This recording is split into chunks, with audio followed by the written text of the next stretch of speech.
జయ జయ జయ జయ జయ శ్రీ హనుమా, జయ జయ జయ జయ ప్రభుదయ గనుమా. ధర్మము అంటే పట్టుకున్నది ధర్మం, తెలిసినది ధర్మం కాదు. అందుకే ఎందుకు సుందరకాండ అయింది అంటే సీతమ్మ 1000 టన్నుల ప్రశ్న ఒకటేసింది రావణాసురుని. ఇహ సంతో నవాసంతి సతోవా నానువర్తసే తథాహి విపరీతాతే బుద్ధిరాచారవర్జిత అని అడిగింది. అసలు ఇక్కడ మంచి చెప్పేవాళ్ళు లేరా? ఒకవేళ మంచి చెప్పేవాళ్ళు ఉన్నా నువ్వు వినవా?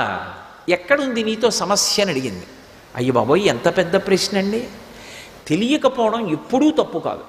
ఏ మనుష్యుడు కూడా సంపూర్ణమైనటువంటి జ్ఞాని కాలేడు. ఎవరో ఎక్కడో కారణజన్ములై కోట్ల మందిలో ఒకడవుతాడు.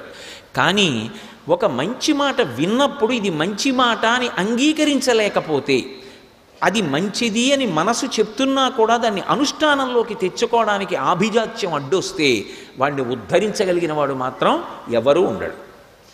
అందుకే లంక గురించో మాట అంటారు, ఇమాంతు విషమాం దుర్గాం లంకాం రావణపాలితాం ప్రాప్యాసి స మహాబాహు కింకరిష్యతి రాఘవ. ఇంత మూర్ఖుడు పరిపాలిస్తున్న చోటికి రాముడే వస్తే మాత్రం ఏం చేస్తాడు? ఇక్కడ మూర్ఖత్వానికి పోయిన వాడిని ఉద్ధరించడానికి పరమేశ్వరుడే వచ్చి చెప్పినా వాడు మాట వింట. వాడి మూర్ఖత్వం వాడిని పాడి చేసేస్తుంది. కళత్రానిచ సౌమ్యాని మిత్రవర్గం స్తథైవచ యదీచ్ఛసి చిరంభోక్తం మాకృధారామ విప్రియం అని చెప్పాడు మారీచుడు. ఒరే, చేసినవి ఎన్నో తప్పులు చేశావు, హాయిగా ఆనందం అనుభవిస్తున్నావు, ఇంతమంది కాంతలతో ఉన్నావు, కాంచనలంకలో ఉన్నావు, కావలసిన భక్ష్యభోజ్యములను స్వీకరిస్తున్నావు, ఒక్క సీతమ్మ జోలికి వెళ్ళకరా, బతికేస్తావు. ఒక్క సీతమ్మ జోలికి ఎడితే పుత్రమిత్ర కళత్రాదులతో నశించిపోతావు, వదిలి అన్నాడు. విన్నాడా? అది మూర్ఖత్వం అంటే. మంచి మాట వినను మొదటి తప్పు. మంచి మాట వినపడినా ఒకవేళ మనసులో అది మంచి మాట అని నాకు ఎరుకలోకి వచ్చినా నేను అనుష్ఠాన పర్యంతంలోకి తెచ్చుకోను.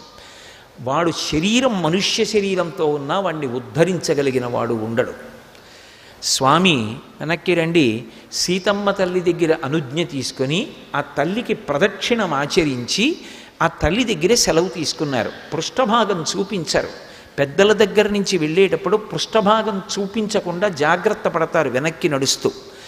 అది మర్యాద అలా ఉంటుంది. మహాభారతం విరాట పర్వంలో ఉత్తర కుమారుడు సారథ్యం చేస్తుంటే అర్జునుడు అంటాడు, నువ్వు యుద్ధరంగంలో రథం నడిపేటప్పుడు ఎవరి దగ్గరికి వెళ్ళినప్పుడు ఎలా నడిపినా పర్వాలేదు, ద్రోణాచార్యుల వారి దగ్గరికి రథం ఎప్పుడు వెళ్ళినా ఆయన నా కుడివైపు ఉండాలి, కానీ ఎడం వైపు ఆయన ఉండేటట్టుగా రథం నడపవద్దు. ఎందుకో తెలుసా? ఆయన నా గురువు, వారు నా కుడి పక్కన ఉండాలి, పూజనీయులు. ఎట్టి పరిస్థితుల్లో వారు ఎడం పక్కకి రాకూడదు. ఇదొక్కటి జ్ఞాపకం పెట్టుకో. ఎట్టి పరిస్థితుల్లో ద్రోణాచార్యుల వారి ముందు నా రథం ఉంచకు. వారు బాణం వేస్తే వేస్తా, నా అంత నేను వారి మీద బాణం వెయ్యను. ఒక గురువు అంత కట్టుబడిపోయాడు. తనని తాను పొగుడుకుంటే చచ్చిపోయినట్టు లెక్క అని ఒకప్పుడు నేను చచ్చిపోతానని ప్రతిజ్ఞ చేశాడు అర్జునుడు పొరపాటున. అనేశాడు, చటుక్కుని ధర్మరాజు గారి దగ్గర అనేశాడు. అలా అనేశాడు కాబట్టి ఇప్పుడు చనిపోయి తీరాలి. శ్రీకృష్ణ పరమాత్మ ఆపదకి అడ్డొచ్చి ఒక మాట అన్నారు, నువ్వు చచ్చిపోయినట్టుగా ఎప్పుడవుతుంది అంటే నిన్ను నువ్వు ఒక్కసారి పొగిడేసుకో సభలో, సరిపోతుందన్నారు. ఒకసారి పొగిడేసుకున్నాడు. రామాయణ భారత భాగవతాలు ఎందుకు వచ్చాయంటే మనిషి మనిషిగా బ్రతకడం నేర్పడం కోసం వచ్చాయి. ఎంత ఎదిగినా నేనెంతటి వాడినండి అనడానికి ఎంతో సంస్కారం ఉండాలి.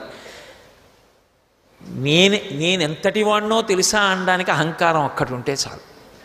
నిజంగా ఏవి రామాయణం, అదో అమృతధార, ఆదికావ్యం. మహర్షి అంత అద్భుతంగా అందించారు.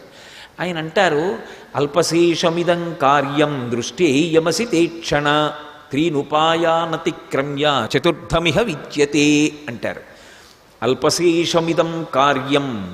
అమ్మవారి ఆభరణం చేతిలోకి వచ్చింది కదూ, ఆయన స్థితి మారిపోయింది. ఇప్పుడు ఎక్కడ భయం లేదు.